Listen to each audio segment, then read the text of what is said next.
Uh, One of the reasons I think this card's really good is because it allows for a bunch of Druid things to test out. Like, you can play this card in Cthulhu Druid and play Mire Keeper too, but I don't think Mire Keeper fits into that deck. It allows Roots and Druid of the Claw to do a bunch of stuff. I don't know. I've just been experimenting with this card, and I've built like a bunch of aggro lists and a bunch of other lists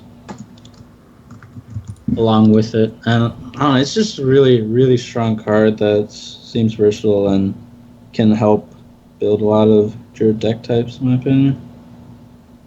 What do you guys think? Chandy, you want to touch on Fandral? Yeah, I feel like it's already, so as a 4-drop, it already has really solid stats. And you're pretty likely to get value off of it. If you innervate it out, I can imagine it's going to be even stronger. Because you got you got Roots, you got Druid of the Flame, you got a lot of things you can curve into. It just seems like really insane value for the card. Yeah, one thing I've been trying it out with is Raven Idols and Power of the Wilds. It's really, really good with Power of the Wild, and it kind of has taunt when you play it. And if you can play it early and they can't deal with it, you can do a lot of broken stuff. Yeah, basically every Druid deck has a lot of choose one cards right now. Just auto include in every Druid, I think. Yeah, if you innovate it out, you just win the game. Yeah. To touch on the Power of the Wild, Muzzy, that you mentioned, does the +1/+1 happen after you summon the 3/2? Yeah, you get a 4/3. That's pretty sick. Pretty sick. Damn. I've been playing it with like Violet Teacher, Druid, and Salvatore. It's been very good. I really wanted to try Token Druid again after this.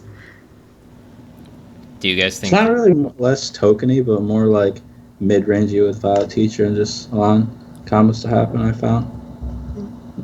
So, Chandy, you think this card can revive, quote-unquote, revive Token Druid? Yeah. At least from being less of a, maybe like a tier 3 deck to tier 2, tier 1 deck? Yeah, I want to play with it. And yeah, just not just Token Druid. This is probably an auto-include in any Druid. Sure. So Muzzy, do you still run the 3/2 Charger? Did the choose one stealth Charger?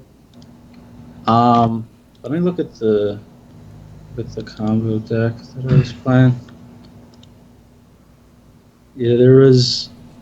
Yeah, the deck list I was playing, it was like kind of a Beast Druid along with Violet Teachers and stuff. It had the 3/2 Stealth Charge, and it had Mark of Yasiraj, the +2/+2 if you have a Beast and you draw a card. I think that card's pretty good too. It fit along with the deck. I don't know, I was running the Sabers and Mounted Raptors and Savage Combatants. Obviously there's room to play around with the deck, but I've had good results so far.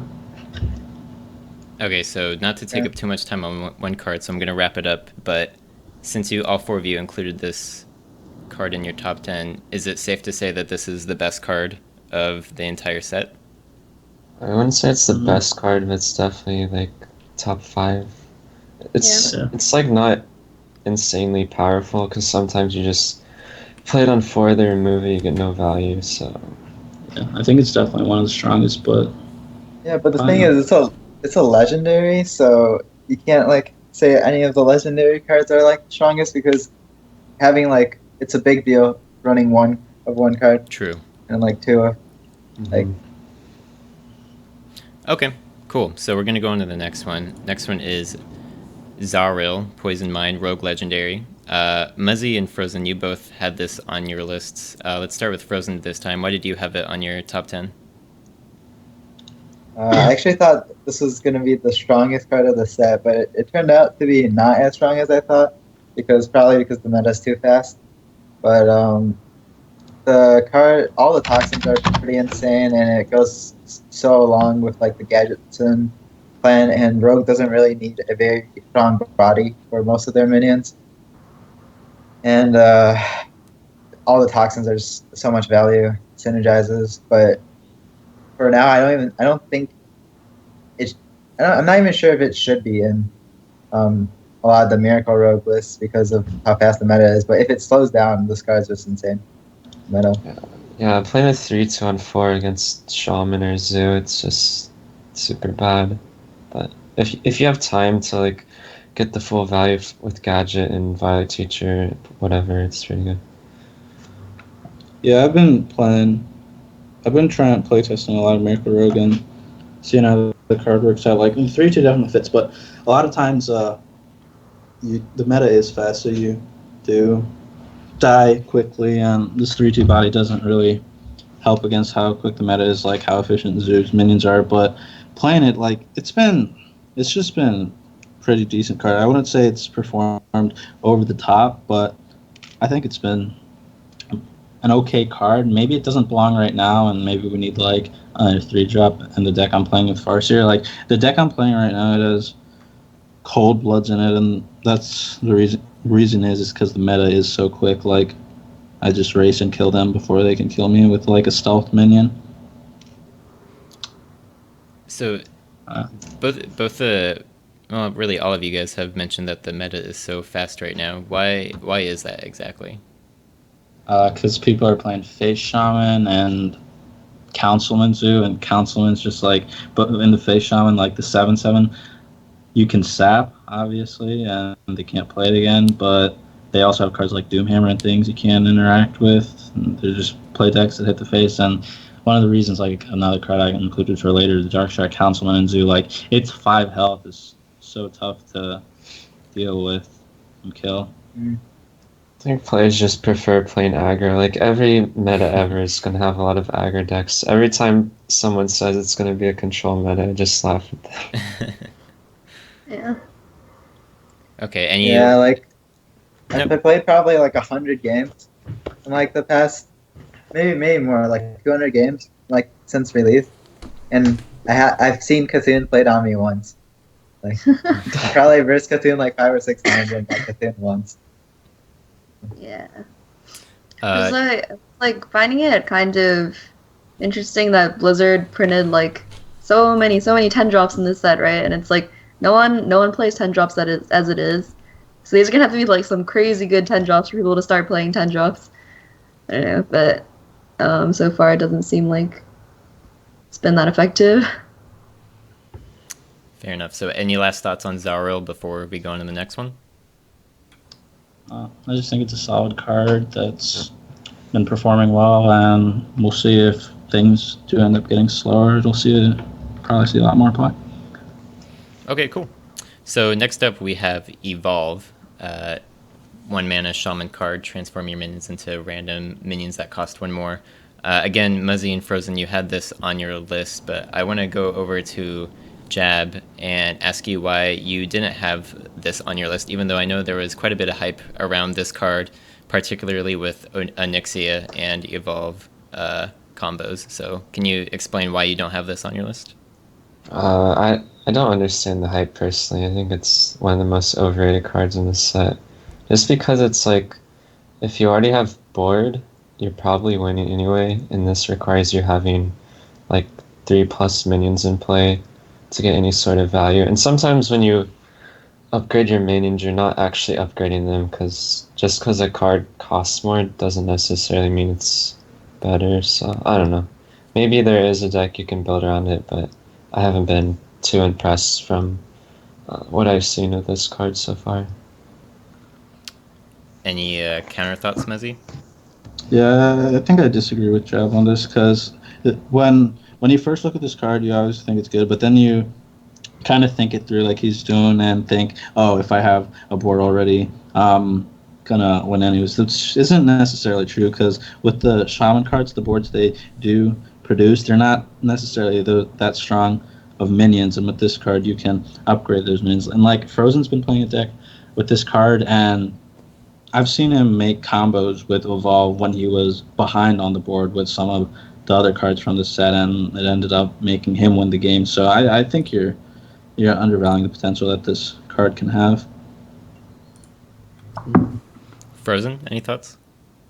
Yeah, there's a deck I feel like is pretty broken, but there's a little bit of problems with it that I climb really high with, and there's some synergies within the set that are pretty broken.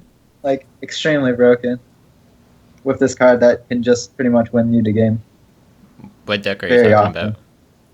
It's like it has some. I don't think that many people have explored this card yet, and I haven't played it since like day 1, day 2. So we'll see. Like when people figure it out, more people. I'll just keep it hidden for now. If you play Fair the enough. the 4/4 that gets reduced every turn, it's good with that card, Yeah, right?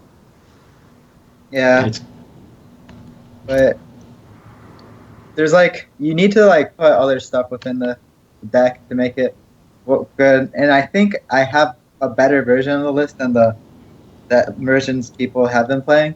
But once people like figure out the optimized build, I think it's gonna be at top tier. Chandy, we haven't heard from you. Any thoughts on this card or any of the points that our players have made? Yeah. I think when I first saw it, I thought the same thing as Jeff. I was like, oh, it's kind of bad and it's really crappy without board.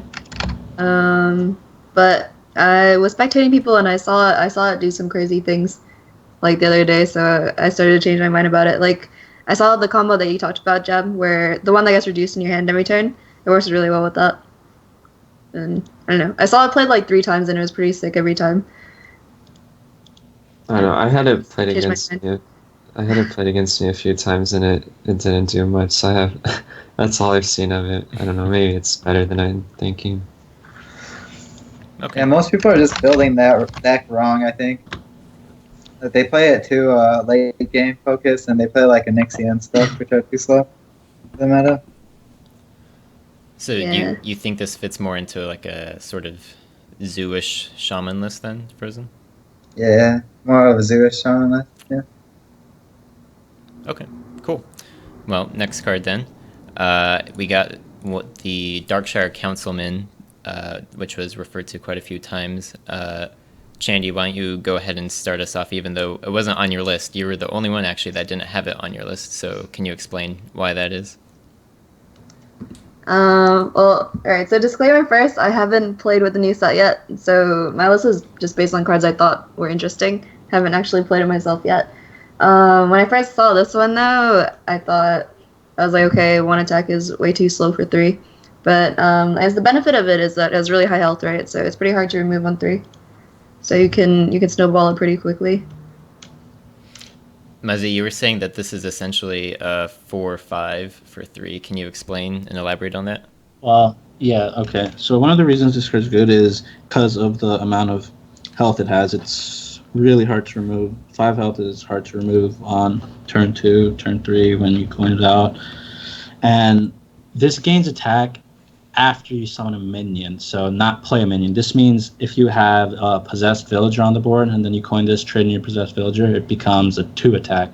If you have an imp gang on the board, trade in your imp gang, summon the minion after that, it becomes a 2 attack. It gains attack every time that happens. And one of the combos that you see a lot with this card is you play this on 3 and then turn 4, you can go Forbidden Ritual to summon 4 1/1s and then it goes up to a 3-mana 5/5. Like, on the turn you played as a vanilla 1 attack, like, you're thinking, oh, I play this, it's only 1 attack, but it can grow really, really high, and it's hard to remove for a lot of decks right now, so it's going to stick, and you're going to be hitting them in the face for a lot of damage with this card. Jab, any thoughts? Yeah, this is actually one of the cards that I underrated in my initial review of the set, I think. I don't know. Like, you just see 1/5 and 1/5 on turn 3 is weak, but it like Muzzy said, it's really hard to kill, so it's gonna stick, almost guaranteed.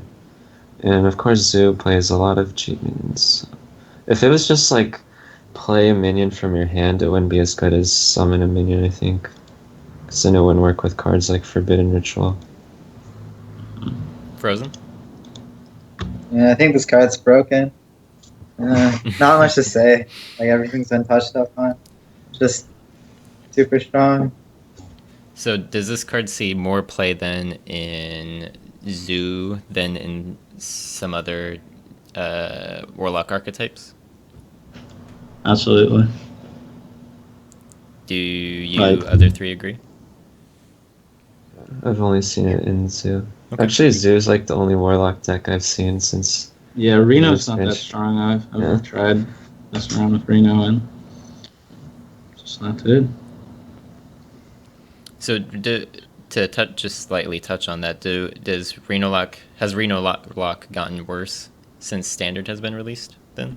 Mm-hmm. I think losing Healbot it killed Reno Lock because you only have one source of healing now. It's not really enough.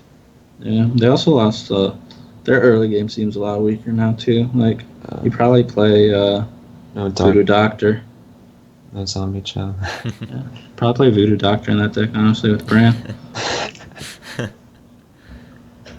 Okay, cool. All right. That's pretty fun. Chandy, did you have anything else? No. Okay. On to the next one, we got Forbidden Ritual. You guys were mentioning that this is a great combo along with Darkshire Councilman. Jab, you don't have this on your list, though. Can you explain why? Obviously, I still think it's super good. I just didn't think it was one of the more interesting cards. That's why I excluded it. Okay. Why do you think it's super good, though? When I first saw all the Forbidden cards, I was kind of skeptical because they're not really efficient for the cost, but the flexibility of them definitely makes up for the little bit of power loss you get.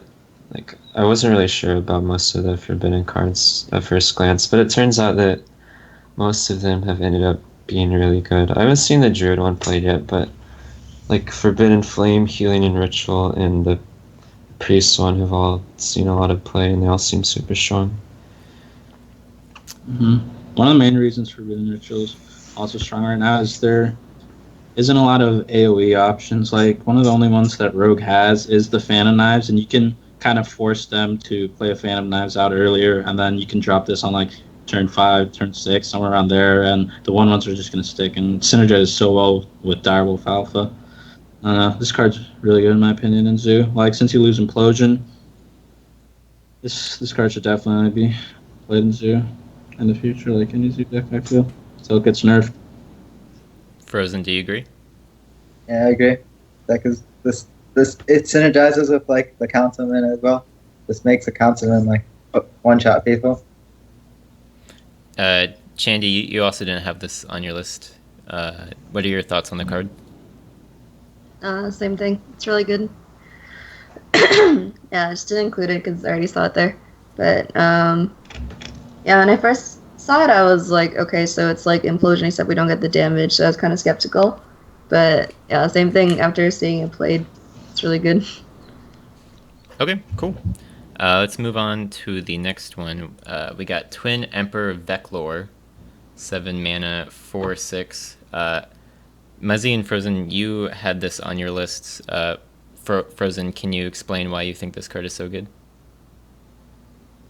Well, it turns out getting 10 attack on your Cthulhu is really easy. And you almost always have it by turn 7. And then, so this card's almost always active with like Cthulhu decks, and there's just way too many options to buff the cards.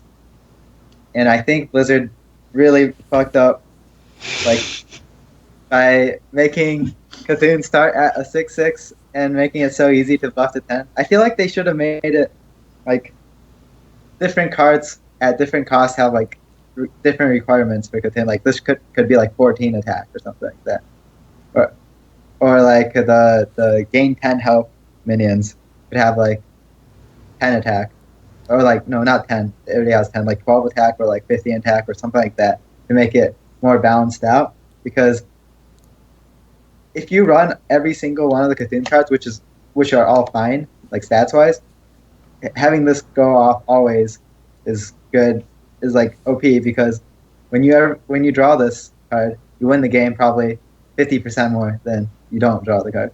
It's really stupid design it.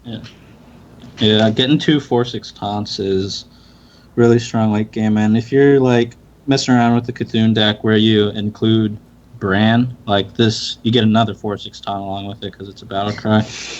I mean, I haven't been able to do it yet. I haven't messed around with Bran and Cthulhu decks too much, but it's the 4/6 taunts. Like, this card helps out a lot. Helps you win games. This card's like super busted. It's like better than Doctor Boom when you're playing against aggro decks. It's more of a reason to play Cthulhu decks than Cthulhu himself. It's like it's more likely you'll get to turn 7 and win because of this than you will get to turn 10 and win because of Cthulhu. I want to touch on that really quickly. You guys are all talking about how strong this card is because of Cthulhu, but no one actually put Cthulhu in any of their top 10 lists. Why is that? Is it because cards that depend on Cthulhu are strong by themselves, or is Cthulhu really strong in general, or what do you guys think about that?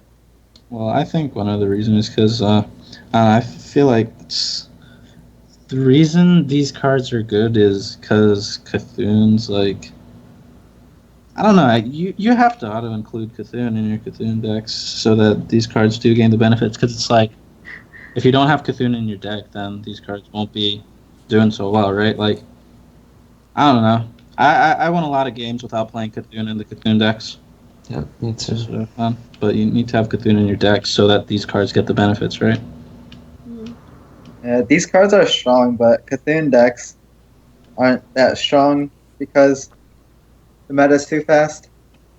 Right. I think Cthulhu Druid actually does pretty well against aggro. You just like spam taunts every turn, like you go Druid of the Claw into the Dark Erico into Twin Emperor. As long as I you found don't that get, too. yeah, as long as you don't get ran over too hard in the early game, they do pretty well against aggro, I think. I feel like when the optimized Cthulhu list comes out, it's do fine against aggro, but they run out of card draw options too. Like if Zoo can just trade with like Cthulhu minions, like you can, even if you go 2 for 1 every turn, Druid's still gonna run out of cards. Like in the beginning you go 1 for 1, and then later on you go 2 for 1. It's like a fair trade for Zoo, like 2 cards for 1 taunt, and then Zoo just runs out of cards. One of the reasons Zoo's doing well so right now on the ladder is because of all the Cthulhu Druids and stuff people are putting out. Like, they can kill your minions efficiently and just have stuff stick to board. It's just Cthulhu Druids missing card draw, in my opinion. Like, a good source of card draw that will put it over the top. That's why you should play like more threats late game in a Cthulhu Druid deck. That's what I found. Also, like Wild Growth should not be in Cthulhu deck. Yeah, Wild Growth. I don't like Wild Growth in that deck either. Really, I've been having success with Wild Growth in my list. Also, I use Nourish and 2 Drakes for card draw. Obviously, it's not as good as Ancient of Lore, but I feel like you kind of have to play like Nourish or something in your list.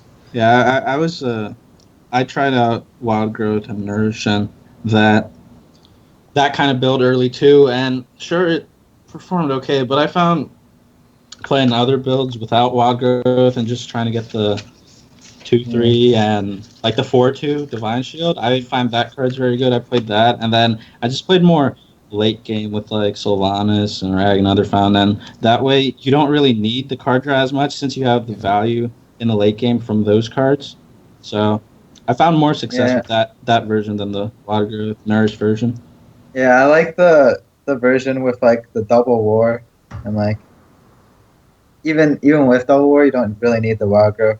If you can curve 2-drop, 3-drop, and then run like double claw, level 6-drop taunt, this card. I like that version. The only problem with war now is you have no silence for Sylvanas, so if they play Sylv into your war, you get wrecked. But yeah, war is pretty good. I play 1 in my list. Okay, so let's move on to the next card then. Don't want to spend too much time on Veclor. We got N'Zoth the Corruptor, one of the first old god in our list. And I thought this was interesting because Muzzy was the only person that included this card on his list. Muzzy, can you explain why you think this card is so good? I think this card is decent because it allowed for a bunch of other archetypes of decks to try out, like Death Row Rogue and a bunch of other things. It allows for creativity and people to build a bunch of other decks and find decks that work. Like right now, this card allowed for a control paladin style to work out and show a lot of success with like having Tyrion, Karen, Sylvanas. It's just Like game, I think I underrated this card when it first came out, but this card, the amount of value this card can have, and if you just survive that long with that Paladin Lick, like I was saying, with all the healing, you can just win the game with this card. Jeb, any further thoughts? I haven't played with this card yet personally, but I've been wanting to try it. Cards like this make it so games don't really go to fatigue anymore. Like, I don't think fatigue or anything's a thing. You just like play your 10 drop and overwhelm them. Chandy? Yeah, same thing. So, problem with this card is that you have to get to a really late game to use it, right? And that the threats that you want to summon have to have died before it. But if you're playing really slow, like you're playing a control paladin, maybe control warrior, you can probably get a lot of value off of it, and you probably win if you're able to stick it right. So what about when Standard was released, Nax, was gone, which removed a lot of Death Rattle cards from the game, but you guys don't seem to think that really affects this card at all, or what are your opinions on the lack of Death Rattle from Nax being removed?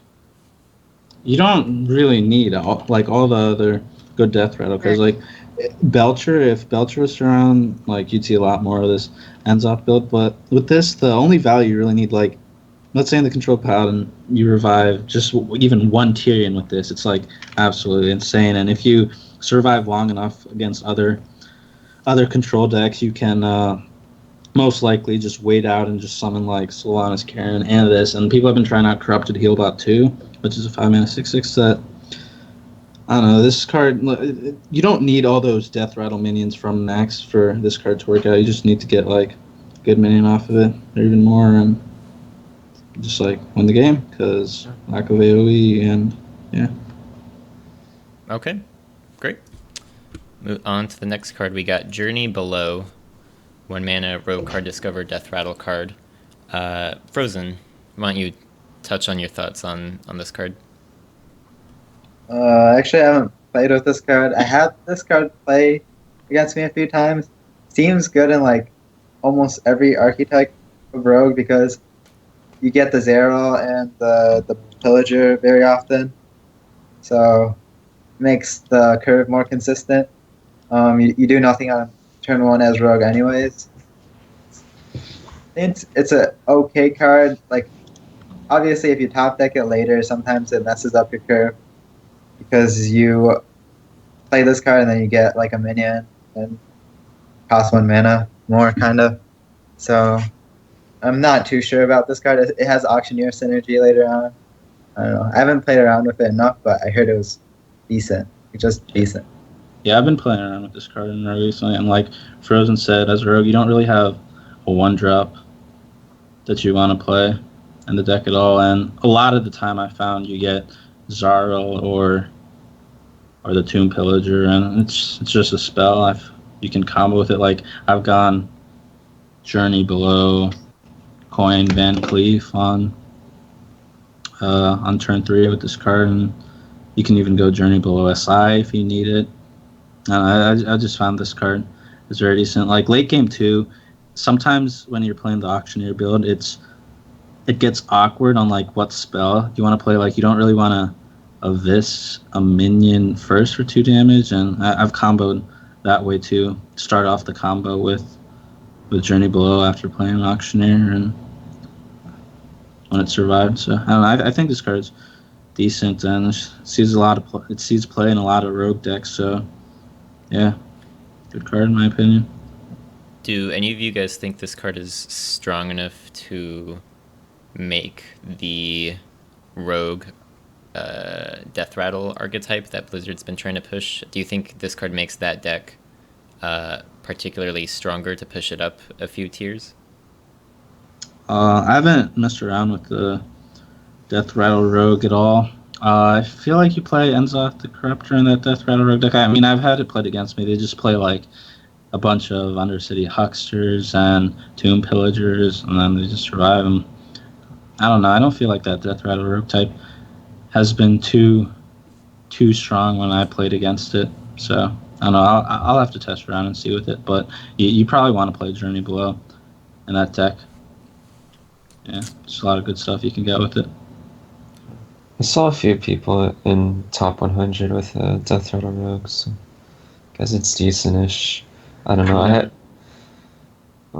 Obviously this card is good since it weights the Rogue class cards. Like if Discover didn't weight class cards, this would be terrible. Also, Peddler would be terrible. But I don't know. It's just decent. Nothing insane. Maybe you play it. Maybe it's not necessary, even in a Death Rattle deck. Okay, great. On to the next one. We've got Flame Wreathed Faceless. Chandy, why don't I go ahead and get your thoughts on this card?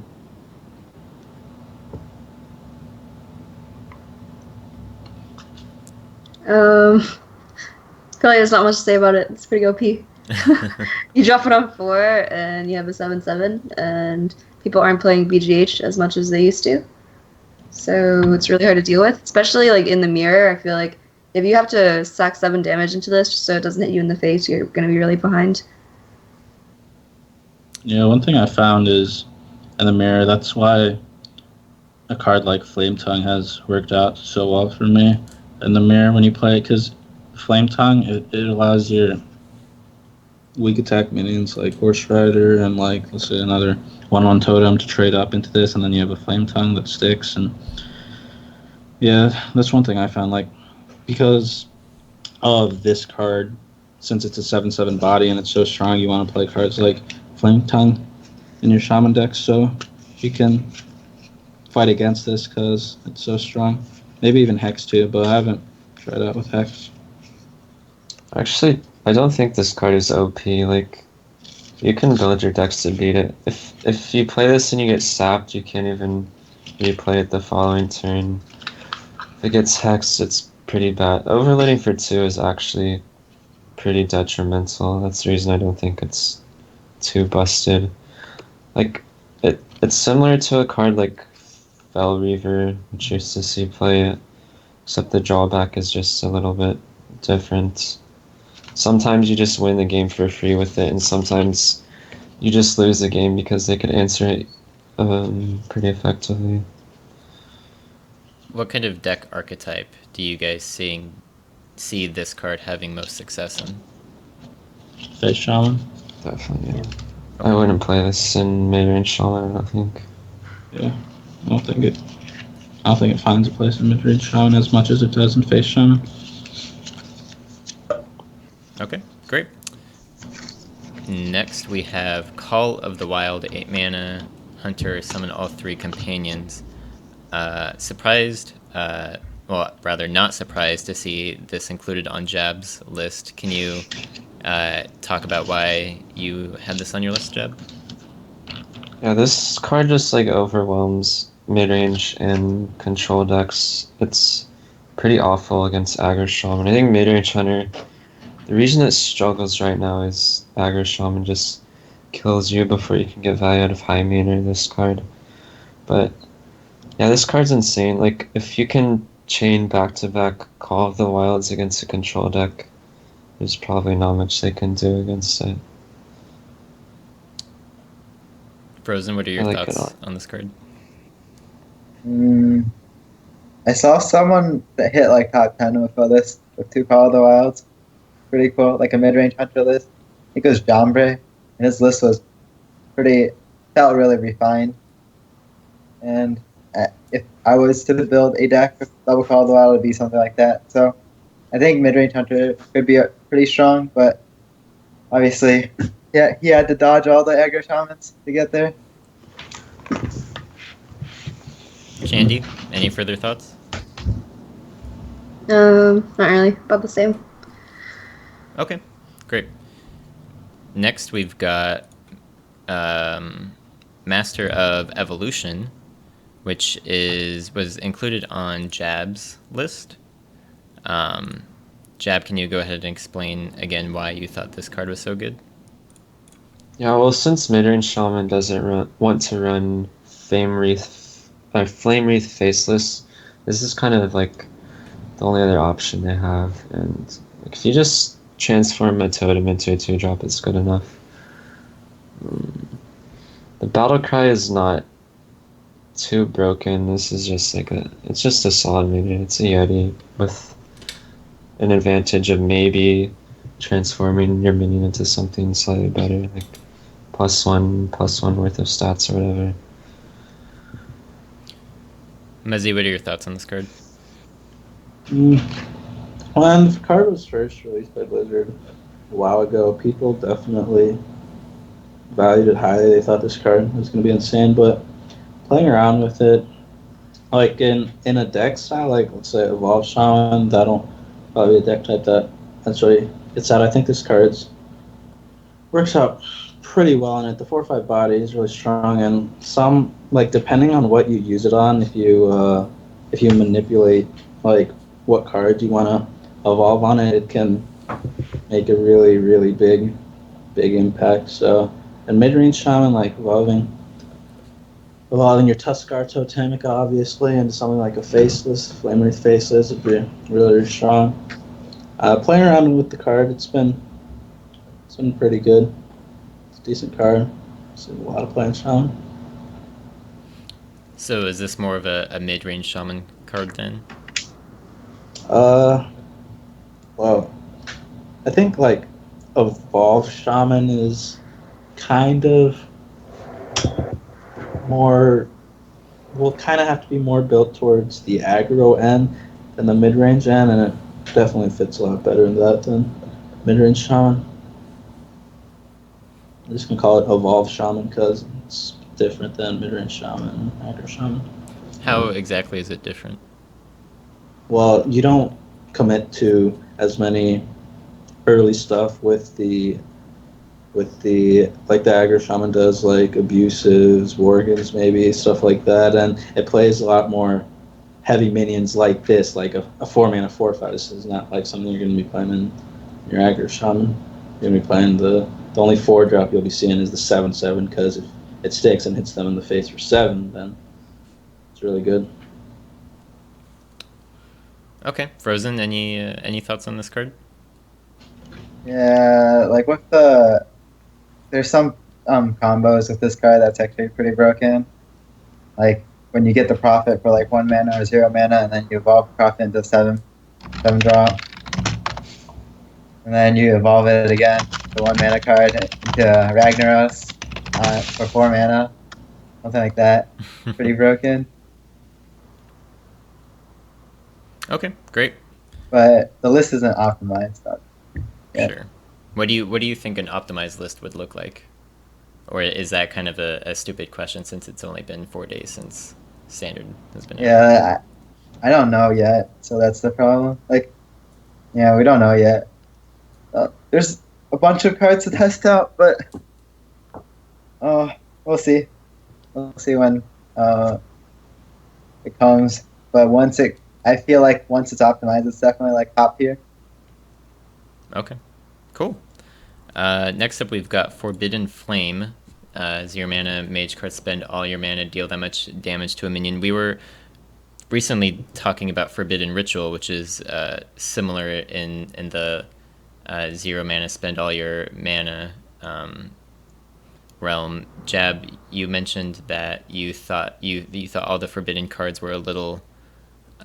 You thought they weren't going to be as good, but your mind was changed. Can you talk about this card and why this card changed your mind also? Yeah, I've been playing this as a 1-of in my tempo mage. The reason it's good is like you can use it on turn 2 or turn 5. Like it's just no other spell really gives you the option to kill an early game minion or a late game minion.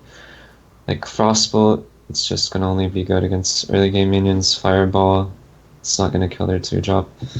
The only downside is you can't go face. But yeah, this is better than I thought it'd be. It works really well with Flame Waker. Yeah. Frozen, this was on your top 10 list. Can you explain why? It actually works with like spell power, which is makes it like actually good. most of the time, and most people run like the double 3/2, so spell power guy in their tempo mage list. So which synergizes with this card. Like one thing I'm disappointed is that it doesn't work like apprentice. Maybe like they could say that it kind of gets reduced, so you should do 1 more damage, but it doesn't really work that way. Overall, it's like super consistent.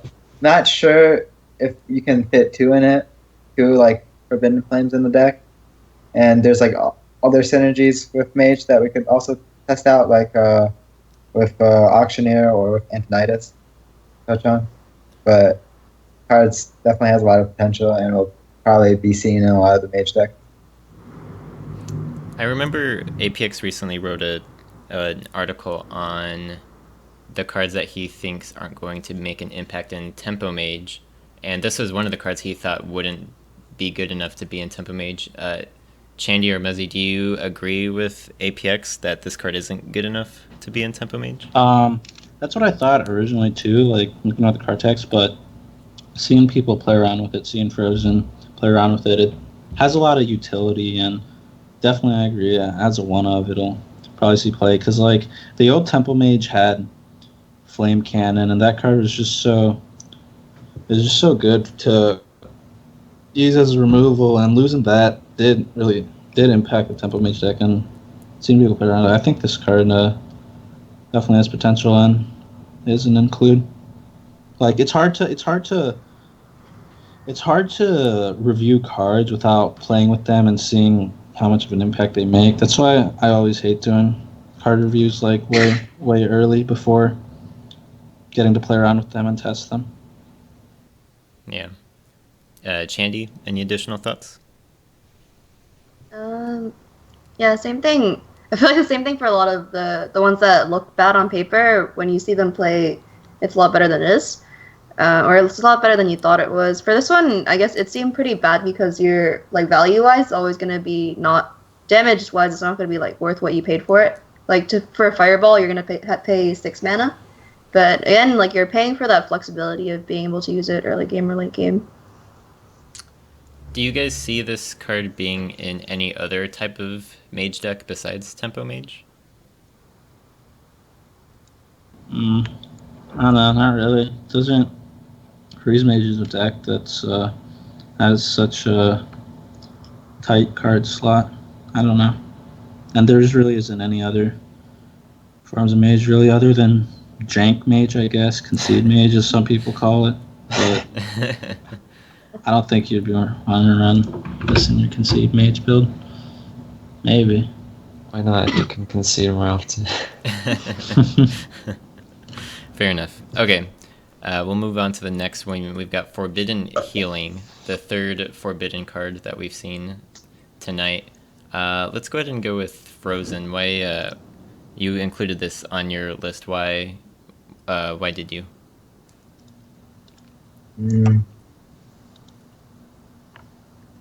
I think the cards just... I think all the Forbidden cards are just really strong. So... And this one's like probably the only one that's always good for the mana cost. And late game for 10 mana, healing 20 can just auto win versus some decks like Freeze Mage. Yeah, it's like a tree of life that's one-sided basically. Yeah. I saw people play this Forbidden Healing card in that control style paladin, and whatever mana they like needed to play on, it was just sick on that mana. Like a lot of times it's also a spell, so in that sort of control style paladin you're running like 2 pyromancers, and I've seen some combos with this and Acolyte with the pyro, and it's just a good card. This being a forbidden card, it obviously has flexibility. Does that make it flexible enough to be in other types of paladin archetypes too, other than just control? Losing a card like Muster for Battle definitely weaken mid-range sort of paladin, and that's like one of the only other styles of paladin I could see this fitting in. But in mid-range sort of decks, you want to be playing a lot of efficient minions. So I don't know how well it would fit in that deck. And obviously, you're not going to play this in aggro paladin because your opponent's going to be the one doing the healing. So I don't know. Like, I don't know how to build mid-range paladin right now. I just lost so much.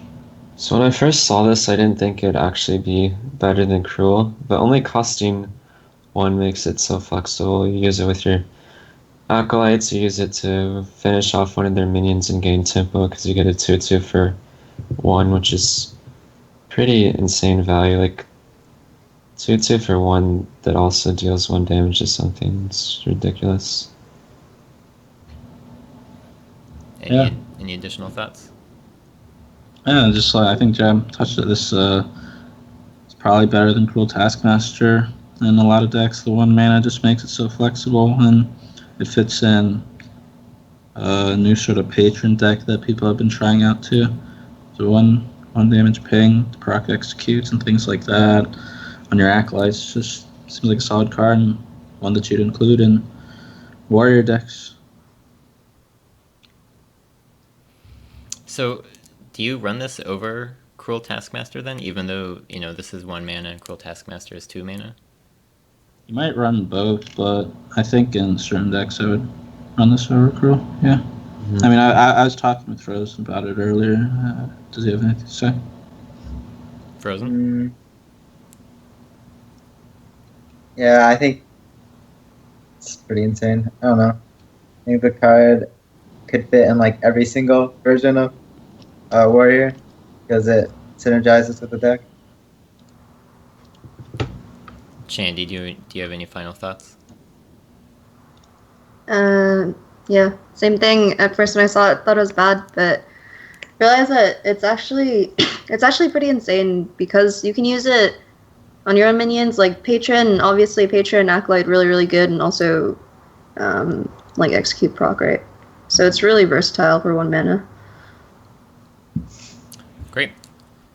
All right, next up we've got Bloodsail Cultist, and this was a card Jab included in his list, but no one else did. Muzzy, why didn't you put this on your list? This card is a really, really strong card. If its effect can go off, like probably play on Zot's First Mate, and then if that one sticks, then you get another good weapon. But the reason I didn't include it is like we had a top 10 list, right? And the other cards are just stronger. And there are certain places where pirate warrior deck, I guess, could work out. Like, I mean, almost any deck can work out. People can streak their way to the top, and I just didn't.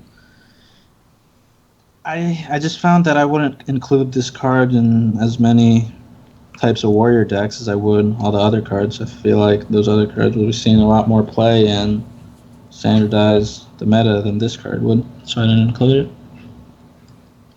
Jab, why did you include it?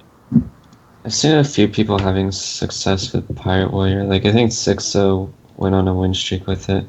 You just have a decent curve now. Like, you have the 1-drop pirate, you have this one. You have 2-drop, you have 3-drop. It's sometimes hard to fit this into your curve because ideally you want to play War Axe on 2, and if you're trying to play this on 3, you're not necessarily going to have a pirate in play. So it's kind of awkward. It's like super good if you're on coin though, because you're like, you coin your War Axe and then you play your 2-drop pirate and then you play this and you just snowball the game super hard. This actually happened for me before. Yeah.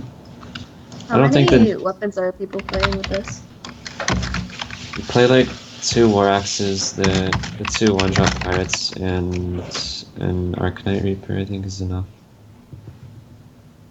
So you don't think losing Deathspite is detrimental enough to stop from playing cards like this? I mean, obviously, losing Deathbite sucked for every warrior deck, but yeah, it's still fine without Deathbite. Also, I know there's a 4-mana 2/5 pirate that reduces your weapons by 2. Along with that card and the other ones that you mentioned, do you think Pirate Warrior is going to see a lot more play now? Probably just gonna be a fringe deck unless someone like hits rank 1 legend with it or something. And then posts on Reddit about it. Yeah, pretty much. Okay, cool.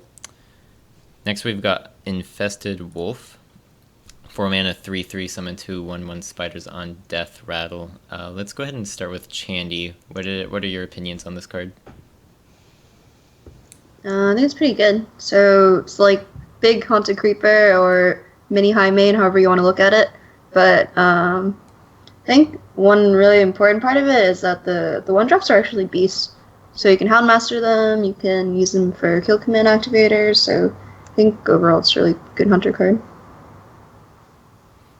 Jab, you're the resident hunter expert. What are your thoughts? Yeah, you just guarantee Ram Wrangler or Princess who ran value with this. It's not really aggressively statted in that with the 4-drop you ideally want 4 or more attack if you're gonna be hitting their face, but yeah, it's a decent value minion that synergizes really well with other cards in your deck and actually makes cards like Ram Wrangler viable, I think. Frozen, any thoughts?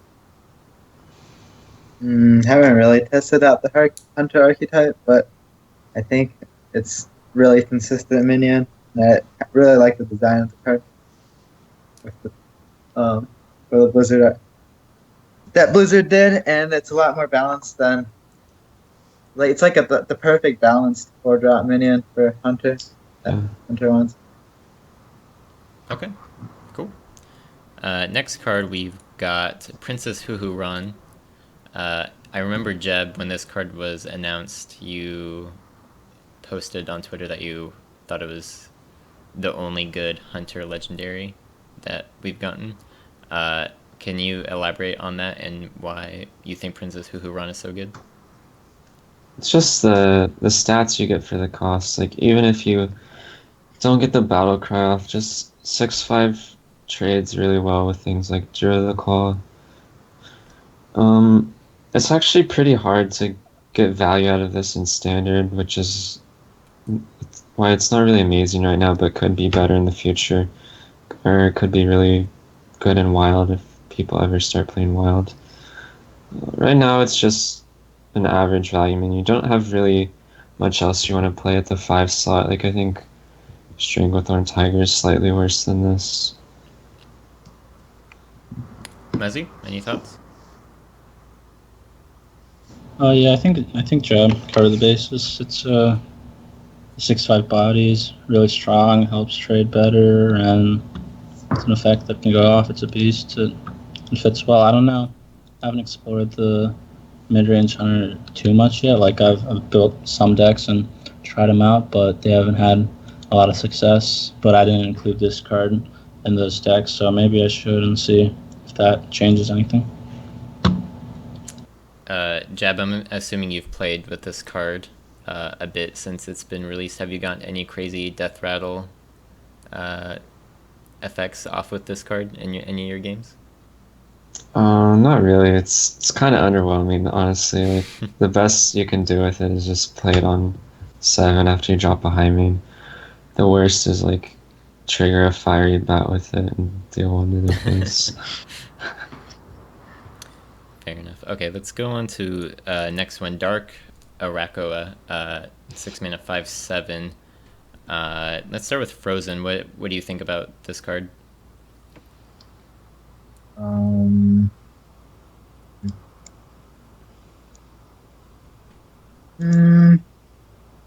don't really know, man. The card isn't really pulling up for me. So I think it's an okay. What's that? I think it's an okay card because it's a 5/7 taunt, and right now, like, and I was playing it's a Cthulhu card. I'll probably play it on Cthulhu Druid, but it's a 5/7 taunt, like 6 mana 5/7 taunt. I think this is better than Sunwalker, and it's kind of hard to find taunt minions to play around that mana cost. I don't know. I think it's just a decent card. I think it isn't completely overwhelming as some of the other ones, but I think it's decent. I didn't include it in my top 10, but I think it's well in Cthulhu Druid, and probably it'll be okay in some ramp versions too, because 6 mana, pretty big butt taunt. So I like it. Yeah, it makes it pretty easy to guarantee your Twin Emperor value on turn 7. Like, curving this into Twin Emperor against any aggressive deck is just gonna crush them. You guys were mentioning that Druid is probably the best class to have to make a Cthulhu deck for. Is this the card why? And if not, what other Druid cards make the Cthulhu Druid archetype so good? Mainly what I found is the 4/10 4-mana the Claxi Amber Weaver. That card is really good. And I don't think this card necessarily pushes over the top. The Emperor is really good. It's just all the Cthulhu cards in Druid fit well and sort together, and I think it's just all the cards as a whole that make the deck good, not necessarily one single card. Yeah, they also have a card in the standard set that costs 0 mana that's pretty good, and that allows you to do some broken stuff called Innervate. Oh. Yeah. Druid is more about curving than any other deck in the game, and the Cthulhu minions actually curve really well. Like, you have a minion for each mana slot, so that's the reason I think Cthulhu Druid is pretty good. Okay. On to the next one. We've got Thing from Below, 6 mana 5/5 taunt for Shaman. Chandy, why don't you go ahead and give us your thoughts on this card? So I think if being able to summon this out early on is going to be really insane, especially against aggro. If you can put this out on, say, 3 or 4, it's already really, really good value. Also, I don't think you need like insane value for it to be good. Even 4 mana, I think it's already pretty good. Jab? Yeah, this card is pretty busted. It almost never costs more than 4. 5/5 taunt for 4 or 3. It's like super good. You're not really giving up too much to play totems in your deck. Like, you already want to play Totem Golem, Flame Tongue, like Tusker Totemic's not the worst. So we've got a few other cards similar to this one that have the same effect, cost 1 less for each, beast or whatever you've summoned this game, but we don't see those cards played at all. So what makes this card different from the other cards with similar effects that don't see any play? I think for the Druid Beast card, it has to be in your hand for it to be reduced. But this card can be like anywhere, right? Yeah. Okay. This game. So if you top deck this, it's just 0 mana 5/5 taunt. It's pretty sick. Okay. But the Druid card you top deck, it's still 7 mana 6/6. So Okay. Also, if the Druid card was like any beast you've summoned this game, that it would be broken as well. Like, at least just as good as the card. Also, the fact that your hero power affects it is huge. Like, just hero power and play this in the same turn. That's true. Okay. So next up we've got Demented Frost Collar, 4 mana 2/4 Chandy. This was on your list. Can you elaborate on why you included it? So, like I said, I haven't gotten to play with them yet, but this is one of the ones I thought was really cool. I don't know. I'm not sure that it's going to be good yet, but I would say I'm more optimistic about it than a lot of people were. I feel like when it came out, everyone was like, "Oh, it sucks. It's terrible," but I want to play with it. I think it'll be good. So I think it's interesting because it's kind of like in Tempo Mage when you play Flame Waker. You're kind of like, okay, I'm gonna like hope that it pings everything off, right? But with this, because it doesn't hit once it freezes a target, it doesn't hit the frozen target again. So you can just like play 1 or 2 spells and then freeze their whole board. So it's kind of like you're only needing to ping each of their minions once, which is not too bad at all. Downsides of it, I guess it costs too much, and you need cheap spells to work with it, like Flamewaker, and it doesn't go face, which is what Flamewaker does really well a lot of times too. what do you think about the Frost Elemental? It's 4 mana 3/6. Does this kind of, do you have to play this over that card, or do you play it in addition to that card? What do you think? I'm not sure. I'm not sure if you would play them in the same deck, but I also think it compares a lot.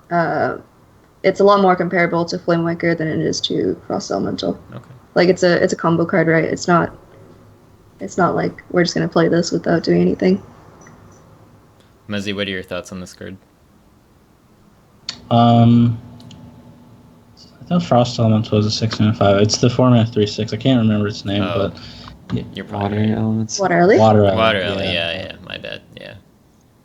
Yeah, I don't know. Temple Mage, I find you just want to play. In your early turns, you want to play good statted minions, I guess. I don't feel like this Demented Frost card will make as much of an impact as Water Ellie does and Shredder did. So I don't know. Maybe I'm not giving this card enough credit, but I think its stats are too weak and the cost that it has. Maybe it'll work in other decks, but I don't really see a slot in Temple Mage that you'd cut for this. Okay, cool. Next card we've got is Selfless Hero, 1 mana 2/1 Paladin card. Jab, why don't you go ahead and explain what you think about this card? Yeah, I've lost this card a few times already. Like if you can't remove it on turn 1, it's like super duper good. 2/1 Divine Shield for 1. Works really well with Paladin buffs, like Divine Shield. Paladin can make a lot of use of. Not sure how good the aggro Paladin deck is, but this is definitely a decent replacement for something like Leper Gnome that they lost. Frozen, what about you? What do you think about this card? The fact that there's like no 2s that are good for aggro-ish Paladin decks to curve into makes it pretty bad, I think. Like, also if you're not going first, it's almost always dead, so you usually don't get the value off the death rattle. It's just a 1 mana 2/1, which is not very good. Muzzy? I think the card has potential in aggro decks. Like I've seen people play it, and it's been played against me, and definitely fits the Leper Gnome slot, but it hasn't been too impactful in the games I played against it. Like it got its shield off, but I don't think the decks that it's being played in right now are too strong or too optimal. So maybe this card will see a lot of play in the future if aggro Paladin, if Zoo ever disappears from the meta, which probably won't, and aggro Paladin becomes a strong deck. So something that I've noticed with Standard, and correct me if I'm wrong or if you guys disagree, but there seem to be a lot stronger 1 mana creatures out there. You've got Selfless Hero, you've got the Forbidden Druid card, you've got Fiery Bat, even Shifter Zerus. Seems like there's a lot of strong 1 mana cards out there right now, more so than before. Do you guys think this indirectly buffs cards like Mounted Raptor or Dark Peddler? And if it does, do you guys think that it kind of pits those cards into the meta more, and they'll see more play in the future? I mean, Dark Peddler you already see a lot of play, but Mounted Raptor more. What do you guys think? You can't actually get this from Peddler though, right? Because it's limited Right. Yeah, to you one. can't. Right. I mean, I guess you I can meant get it more from for Raptor, Mounted yeah. Raptor, but yeah.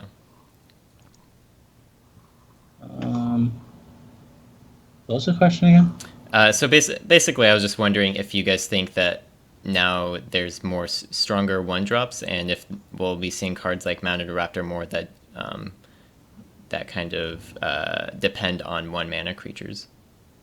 I don't really think so. I think before Mounted Raptor was an average card, and right now it'll still be an average card. So I don't think this is necessarily buffing Mounted Raptor. Besides, and you mentioned Forbidden Ancient. I don't know how I feel about that card. Well, I don't even know. We'll be like, seeing it soon.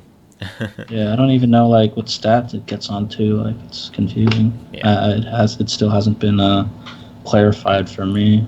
I don't know. I've heard different things from different people, and I haven't played it yet, so I don't know what happens. Okay, well, reserve your thoughts on that card because we'll get to it soon. But before we do, we've got the next card, Darkshire Alchemist, for 5 mana, 4/5, restore 5 health. Chandy, this was on your list also. Why did you put it on? I think it's a really solid priest card. So it's basically it's everything you want for priest, right? So it's a Yeti. It's already like bottom heavy, which is what you want. You want to be able to heal with it, and the fact that you can target with it makes it so flexible. Like heal your face, heal your minions, which gives synergy with like Northshires, or even if you have Alkanai on the board, you can hit the opponent's face with it. I think it's really flexible. Jeb, any thoughts? I'm not really sure if the type of priest that's played right now could make use of this. Like I've seen Dragon Priests and Cthulhu Priests more than like a Control Priest, because Control Priests kind of lost some of their tools, like Light Bomb. Like obviously, if you curve Akanai into this, it's like super OP. But I don't know. Maybe in the future it'll be decent. It's kind of average right now, I think. So you mentioned that you don't see Control Priest as much in the meta. Why is that? Like I said, they lost Light Bomb. They don't really have a way to come back on the board other than Akanai Circle. Like Control Priest, it's kind of just too reactive. That's kind of been the problem with it in the past few expansions. The deck is too reactive. It only fits in like certain metas where you're trying to target something specifically. Don't really see Control Priest as being a super strong laddering deck. Frozen, any thoughts? Uh, doesn't doesn't really help the mid range style that going for. Like, I feel like this would be like a mid range deck, but it doesn't really fit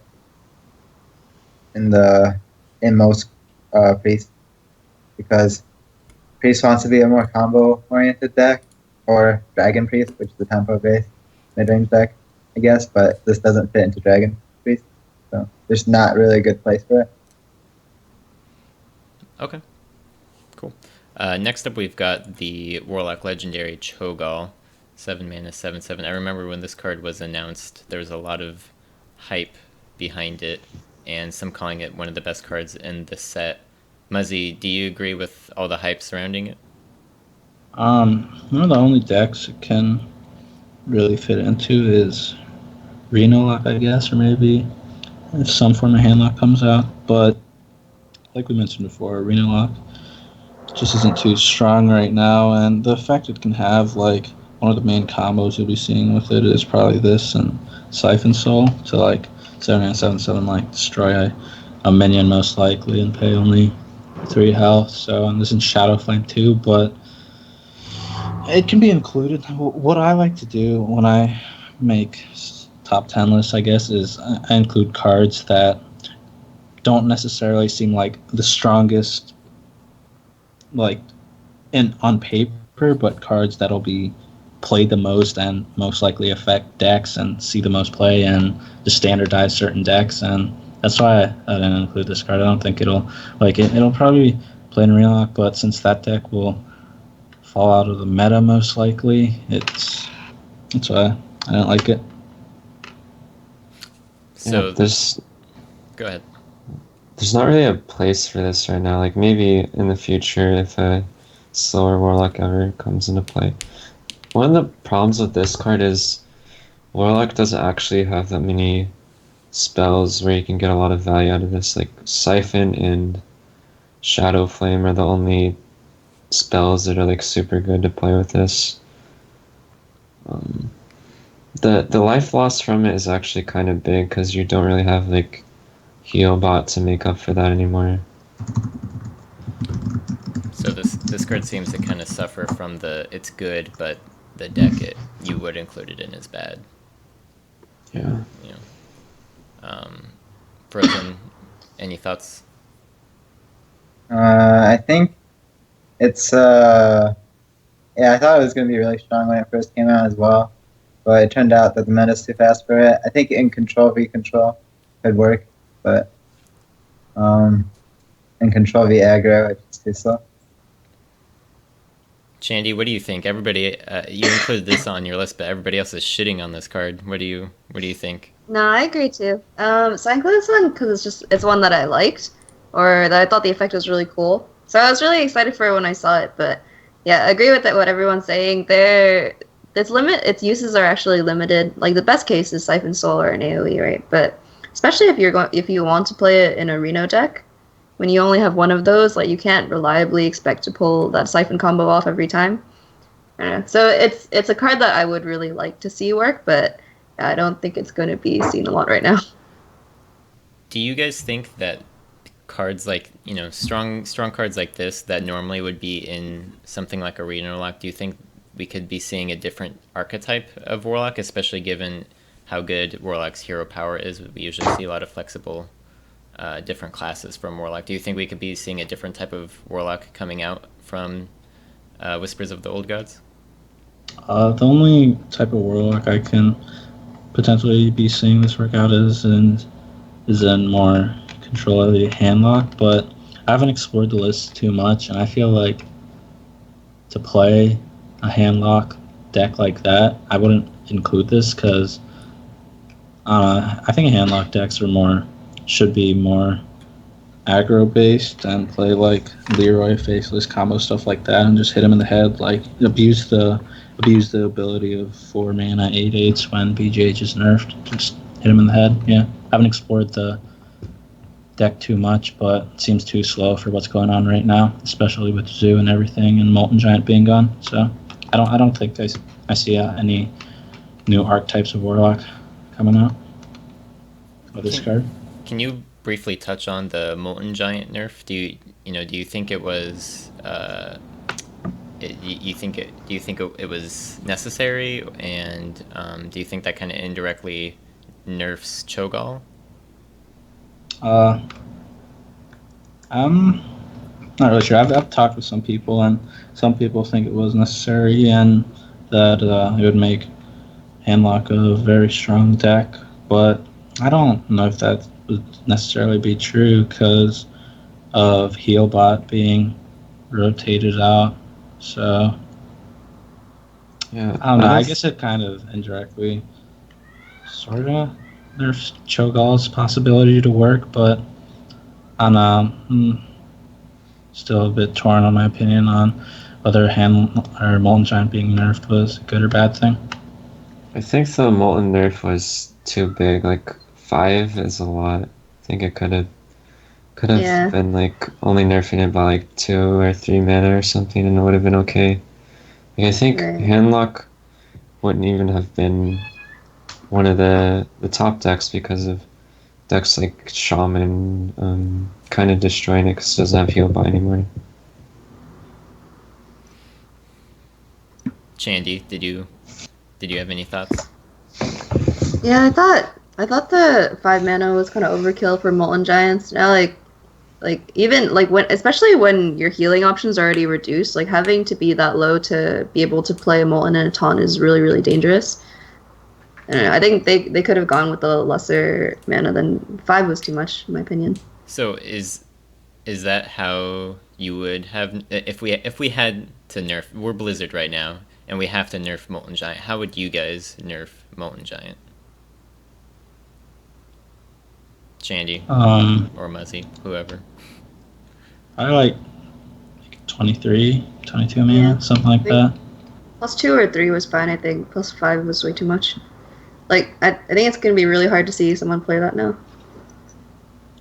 But them making it 25 mana caused them to not have to change Mountain Giant to like 13 mana because that'd be strong. I saw somebody suggest a potential, not necessarily a buff or a nerf, but just a potential change where you change the mana cost to something like 35 or 40, but then it becomes however much damage you've taken over the entire game versus however much damage you're missing from your health pool. What do you guys think about that change? I mean, that doesn't seem too reasonable because you're not going to be running Healbot anymore, right? Because if it's 35 mana, how much damage you take? Like, you're not healing as much anymore. What you do a Farseer that's +3, probably never even play it then. Like, I guess in Reno, but I don't think that sounds reasonable at all.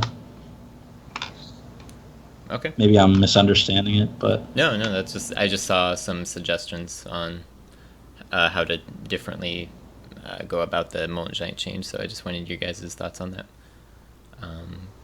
But we'll move on to the next card. We've got Ravaging Ghoul, 3 and a 3/3 battlecry, deal 1 damage to all other minions. Frozen, we haven't heard from you in a little while. What do you think about this card?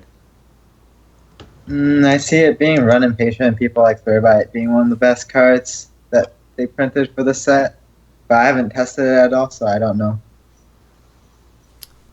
Jab, any thoughts? Yeah, I agree. This card's super good. Like, attaching like a spell effect to any minion is just gonna give you a lot of value. This card's better than like Revenge, better than Whirlwind a lot of times. I like it a lot. yeah, this card's very good. I was seeing him playing like Patron, possibly even Controller, just like a lot of warrior decks. Really good card. So expand on that. It's pretty obvious why this is good in Patron, but why is this still good in something like Control Warrior?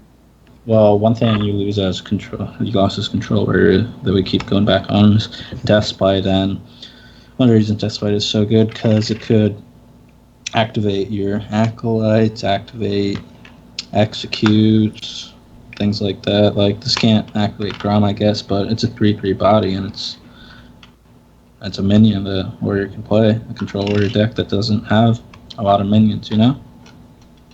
Yeah. Chandy, any thoughts? Yeah. So for one, again, like the whirlwind effects and warrior cards have a lot of synergy. And so obviously, like when you first look at this, you think Patron, right? And then with everyone playing aggro decks, just having the whirlwind attached to that is really strong too, if you want to play it earlier. Okay, great. Next up, we've got Psychotron. Chandy, you included this on your list. Besides it being one of the most metal cards that I've ever seen, why did you include it on your list? So I haven't gone to test it out yet, but I feel like this is as close as you can get to a Belcher right now. In terms of it having Divine Shield, right? So it's always going to be a 2-step removal unless you have a Silence or an Entomb or something like that. Still probably strictly worse than Belcher, but pretty close. I think it's a lot worse than Belcher. Like, a lot of things right now have like 1 damage, like Zoo, and then the pings from something like Ravaging Ghoul, stuff like that. And the 3/4 body is definitely weaker than the 3/5, and like the 1/2 slime is very relevant too. I don't know. I've had this card played. I've seen people play out this card in something like a Reno deck to replace Belcher, and it's been pretty underwhelming. I don't think this card will be seeing a lot more play. I don't know. That's what I found. I haven't seen it played yet, but I want to see someone play it just so I can hear the sound it makes. That's like the best reason. What sound does it make? I don't know. I'll have to go listen to the sound file. Frozen, any thoughts? I saw Firebat playing like a mid-range Warlock with it, and it worked out pretty decent, like a mid-range Cthulhu Warlock. But other than that, I think it's a little bit. It's like if you compare it to Belcher, it's just so much worse. Right? Yeah. That's why it doesn't see it play. Okay, great.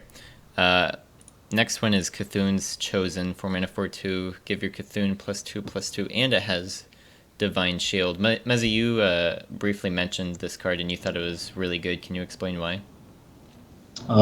What I found when I was playing this card earlier was it just allowed the Claxy Amber Weaver into Cthulhu Druid to get buffed up a lot more. Like, you play the 2/3 and then you coin this out or innervate it out and then play that, and it's a 4/10. And Divine Shield, like I mentioned before, like the Zoo has a lot of bad 1 attack minions that can buff this, but Zoo's already such a horrible matchup for Cthulhu Druid. But in the other decks that you play against, like in the mirror, I found this got a lot of value, and it should just be decent. There's not a lot of mage, and I found this card's fairly strong, and you should include it in Cthulhu Druid probably. I don't know about other Cthulhu decks, but you want to play 4-drop in Cthulhu Druid, and I don't think Fandral and Wild Growth and Mirekeeper, those are the kind of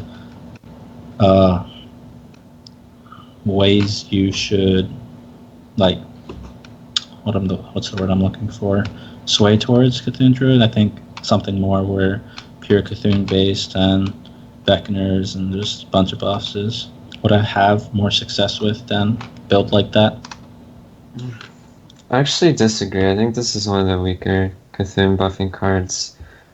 In my Cthulhu Druid, I just run the 2-drop and 3-drop buffers, and then the Dark Arakoa. And on 4, I have Klaxi, the Legendary, and Mirekeeper. I don't know. Like, maybe this is better than Mirekeeper occasionally, but getting a 3/3 and a 2/2 on 4 is... it's not that bad. Like, I often use Mirekeeper for the bodies instead of the ramp ability.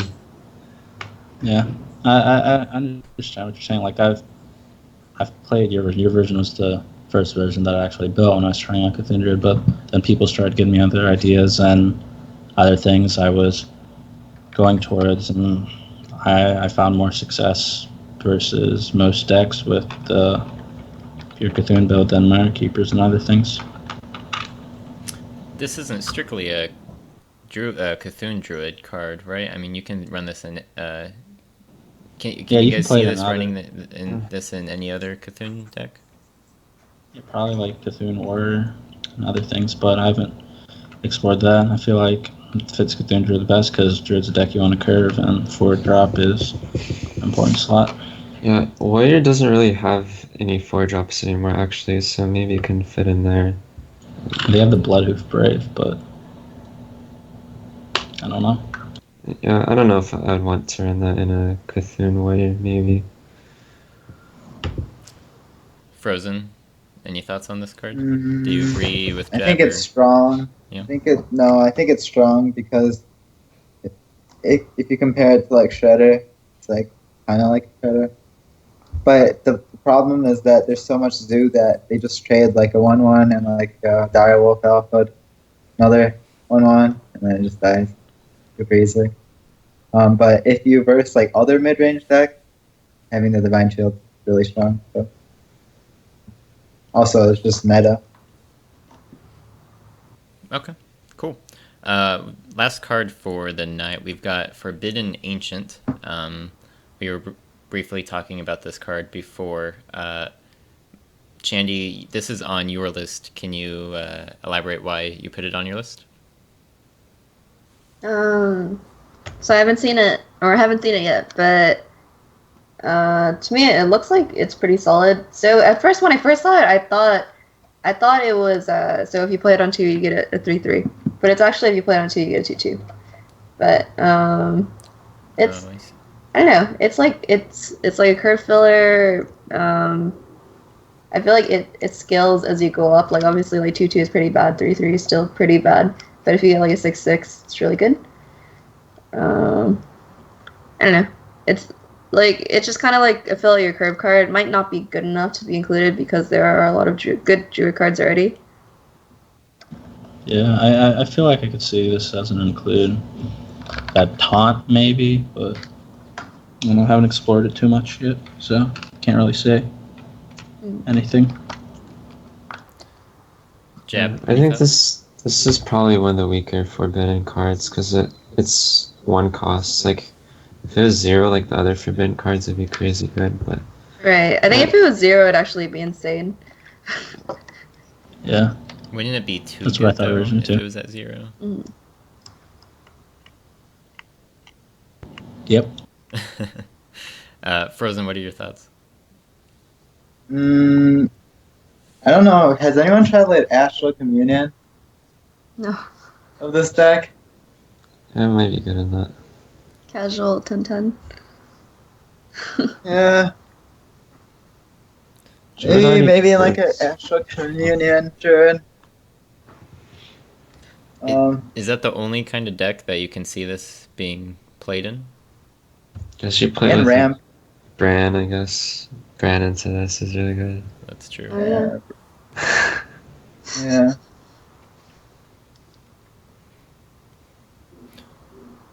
Okay, so that's the last card that we have.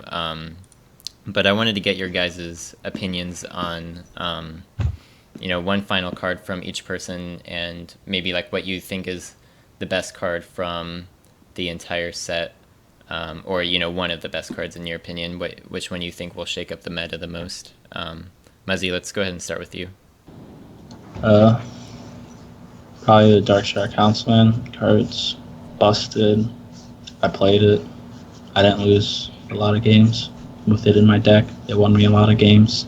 It's causing a lot of people to play Zoo now, so maybe you'll be seeing a rise in Freeze Mage, but Scientist affected that a lot, so I don't know. I think Dark Star Councilman's probably one of the strongest. I haven't. It's hard to say without looking at all the cards in front of me, but I think Dark Star Councilman's probably my one, or maybe Fandral. Fandral's very good too. Okay, Chandy. So I guess this card wouldn't be considered the best one, but probably like meta changing wise, Cthulhu it's like forcefully introducing a new archetype, right? And even though Cthulhu itself is not very good, like a lot of the Cthulhu effects happen to be pretty good, right? So I think it's pretty meta changing.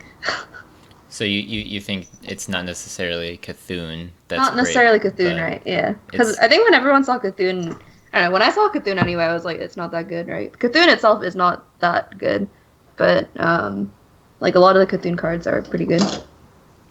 Okay, cool. Jab, what about you? I think Twin Emperor is my pick for like strongest card in the set. It's like on Doctor Boom power level. One of the reasons Cthulhu decks can work so well is that card. So why, can you elaborate a little bit more why you think, because I mean, at face value it's a 7-mana 4/6. Yeah, getting to 10 is so easy. Like you only need to play 2 Cthulhu buffing cards. It's pretty easy to play 2 within the first 6 turns of the game for pretty much any of the Cthulhu decks because they curve out so well. Yeah, getting 2 Druid Claws for 7, it's pretty ridiculous. So is that just an auto include in any, if you're building a Cthulhu deck, do you just auto include that in your Cthulhu deck? Yeah, definitely. Okay. I agree. Frozen, what about you? I think the 4-mana 7/7 for Shaman still really broken. Like probably one of the best in the entire set because you don't really need a combo card to cast it. Like in the past when Druid had like Bell Reaver and like the Cancer Druid, they needed like to innervate it out, like 2-card combo. And here you can just 1-card it on turn 4. And if your opponent plays a deck without a good way of removing it, like even Druid right now will struggle really hard against it because, especially Druid, Cthulhu Druid, because it just trades into everything. You taunt and it pushes face, closes out games super fast. And the overload really isn't that big of a deal. Like 2 overload really isn't that big of a deal, especially with new new ways of unlocking the crystals and the fact that you get value trades with it. That's why I think you were going to say something? Yeah, that's why I think the Cthulhu's Chosen is the good 4-drop in the Druid slot, because that plus a Wrath helps deal with this pretty cleanly. Whereas if you had like Mire Keeper or something else, you'd have to trade them all off and not have a 4/2.